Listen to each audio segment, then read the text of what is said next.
Hey everyone, this is Juicy here coming back to you guys with another video. And today I kind of want to talk about DCA, dollar cost average. So one of the things I decided to do, I think maybe looks like I did it starting in July 19th. I decided to dollar cost average. The reason why I decided to do it then was because I wanted to buy more Ethereum.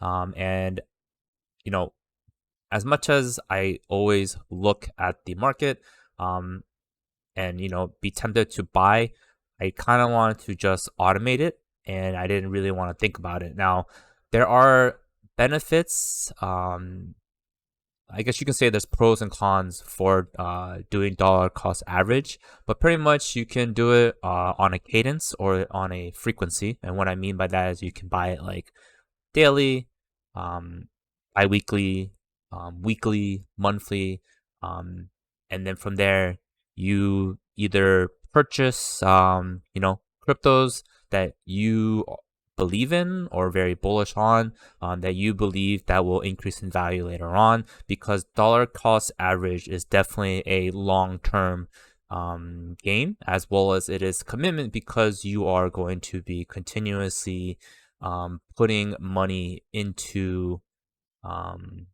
from your bank account to the portfolio, whether that's crypto or stock, and you're going to purchase it.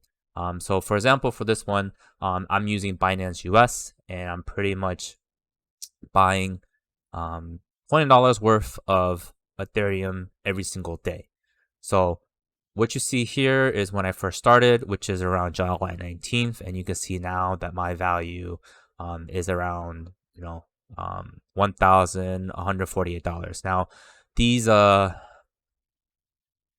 percentages, like it says here, I have plus 1,000, and then my portfolio has increased 192%. That's not accurate, because that is pretty much reflecting the change from when I first started, like way down here. It doesn't actually reflect, because I'm constantly adding money, so it's not really accurate in my opinion. I think it'll be better if you look at your portfolio balance. Now, I guess we can talk about the pros and cons, right? First thing is the pros. The pros is dollar cost average is really good, especially if you are trying to play the long game, because you're pretty much averaging out your portfolio, while making sure that you don't really care about the highs and the lows. You just care, and you're confident that whatever you're buying is going to steadily increase, regardless of how volatile it is. If it goes up or if it goes down, you firmly believe that in the long game, it's going to go up eventually, right? So for example, approaching investment, which buyer spreads out their purchase, so the total price paid is less affected by market timing. Now, crypto is very volatile, so it's pretty smart to make sure, right, that regardless of when you buy it, this will be your average price. So this is a good way to evaluate it, and it's pretty much a safe way. But it's only when you firmly believe that it will increase. So it's kind of a more of a safer way and a or less riskier approach. Now, there are cons with it, with dollar cost average. First thing is, you have to commit to purchasing on a very frequent basis. Once you stop, you kind of you can't really say it's dollar cost average. You pretty much take it out. Another thing too is, for example, like since I'm buying daily, there are network fees or fees in general for performing this. But in my opinion, whether you buy it every single day or like a lump sum, like every month or every 2 months, you're technically still buying, like the fees are still going to be the same. For example, like if I buy every single day, my fees are like 0.1% or like 1%. But if I buy, and let's say, like, for example, like I'm buying like $600 a month of Ethereum, if I just buy the lump sum of $600 a month, it's still gonna be reflective of that $600, and the network fee is gonna reflect that. So it's kind of the same in my opinion. But it's just the fact that you constantly have to keep on buying the fees. So that's like one of the drawbacks of doing it. Another thing too about dollar cost average is it's not good if the market keeps on going down. If the market keeps on going down, your average price or dollar cost average is going to keep on going down, which is not good. So it's gonna pretty much depreciate because of that. So if things are like tanking, like it's not a wise choice. It is less risky, but for example, like if you can like time the markets, it's a lot better. But in my opinion, it's very hard to time the markets. So dollar cost average is a little bit more of a safer approach, right? Like I think everyone would love to buy Ethereum when it went down to like $900 like a couple of months ago, right? But no one knows,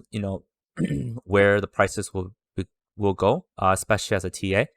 And I bought it pretty much around this time right here, right? And it's been pretty consistent, and you can see that there's a lot of support bands for or between 1,000 to 500, and I would say it's probably more between like 1,300 in my opinion.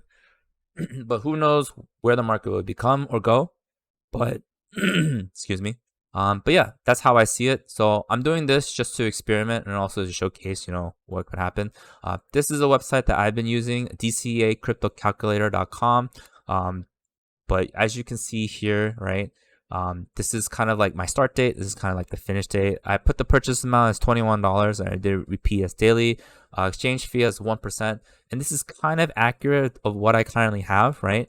But you can see that, I started July 19th, right? So I think that's like almost 2 months, right? Is it almost 2 months? September, right? And then August, and then July. Okay, so let's say it's like 3 months, right? It's been 3 months, almost 3 months or around 3 months since I started this, and right now, I currently have accumulated. Let's see, 0.81 Ethereum, right? So this is a very slow, methodical, careful approach. And this is a decent way to accumulate, Ethereum. Now, very safe. I'm not putting a lot of money into it. This is just something I want to see. And since I'm very confident with Ethereum, I'm not saying that I'm bullish with it, but I'm saying that I'm very confident with Ethereum, and I don't think it's going anywhere, because I do consider it like a blue chip, alongside like Bitcoin. So I'm not really concerned or worried about, where Ethereum would go. So this is something that I wanted to share and showcase to you guys. About Ethereum, you can see here too, right? It's not like I'm actually up or profiting. I'm actually down, roughly $200 or 250, right? And you can see this is the graph, and this is how it's showcasing, right? So I think dollar cost average, especially right now, especially where it's kind of like the bear market, and things are pretty stagnant at the moment, just because Ethereum is just keeping in this area, hovering on this area. I mean, if it goes down, it goes down. If it goes up, that'll be awesome. But just accumulating right now, especially in a bear market, is pretty smart. Same thing with stocks, but can't really time the market. This is not financial advice, but this is something that I'm doing, and I want to showcase my strategy, or a nice way of slowly accumulating a crypto or Ethereum. Doesn't have to be Ethereum, but it's a very easy, simple, methodical way of accumulating wealth for Ethereum. Now, you can do this for your stock portfolio, or you can just put in money, on a regular cadence, and then from there you can like purchase like S&P 500 and things like that. But I'm just showcasing you guys this with crypto and Ethereum, right? So again, not financial advice, just want to share this. Hope you find this very helpful, and maybe help you guys make a decision on whether or not dollar cost average might be good for you, especially if you believe in the long run for Ethereum or any cryptos. This is a good way. I do recommend to make sure that whatever exchange you do use, provides it. When I say provides, like that dollar cost average and the frequency. Some exchanges, they make you buy the stable coin first, and then you actually have to manually purchase your, I guess, cryptos. But it's really up to you. You can distribute how you want to buy all the cryptos. Let's say you want to buy like 50% of it into like Ethereum, and then maybe 50% into Bitcoin. You can do something like that too. So really consider dollar cost average. It's a very low risk type of approach to cryptocurrencies. So yeah, I hope you guys find this helpful. I'll catch you guys in the next video. Juicy out.